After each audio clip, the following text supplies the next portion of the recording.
ఎర్ర ఎర్రి పప్ప,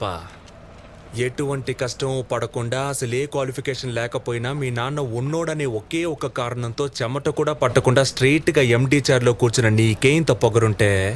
అమ్మ నాన్న తిప్పలపడి స్కూల్ ఫీజు కడితే ఎల్కేజీ నుంచి 10th క్లాస్ వరకు కష్టపడి చదివి పాస్ అయ్యి ఇంటర్లో ఈజీగా ఉన్న గ్రూప్లన్నీ వదిలేసి ఎంపీసీ చదివితేనే ఇంజనీర్ అవ్వగలమని చెప్తే కష్టమైన అదే గ్రూప్ సెలెక్ట్ చేసుకుని ఫిజిక్స్కి ఒక ట్యూషన్, కెమిస్ట్రీకి ఒక ట్యూషన్, మ్యాథ్స్కి ఒక ట్యూషన్ అని రోడ్లు పట్టుకు తిరిగి ఆ ఫీజు కట్టాలి ఈ ఫీజు కట్టాలని అమ్మా నాన్నల్ని హింస పెట్టి బోర్డ్ ఎగ్జామ్లో పాస్ అవడానికి ఫ్లాస్క్లో టీ పెట్టుకుని రాత్రంతా చదివి అలారం పెట్టుకుని పొద్దున్నే లేచి మళ్ళీ చదివి తీరా పాస్ అయ్యాక ఎంసెట్లో ర్యాంక్ రాకపోతే లాంగ్ టర్మ్ కోచింగ్ తీసుకుని అప్పటికీ సరైన ర్యాంక్ రాక అమ్మ నగలు తాకట్టు పెట్టి మేనేజ్మెంట్ కోటాలో సీట్ సంపాదించి తెలుగు మీడియం నుంచి వచ్చిన నాకు ఇంగ్లీష్ అర్థం కాక ఫస్ట్ ఇయర్ నుంచి 4th ఇయర్ దాకా ఉన్న అరియర్స్ అన్ని 4th ఇయర్ లో ఒకేసారి క్లియర్ చేసి ఈ సొసైటీలోకి వస్తే ఈ జనమంతా నన్ను ఉద్యోగులేని ఎదవా అని నీచంగా మాట్లాడుతున్న లెక్క చేయక ఉద్యోగం కోసం ఆ ఆఫీసు ఈ ఆఫీస్ అని పిచ్చ కుక్కల 4 ఏళ్లుగా తిరుగుతున్న నన్ను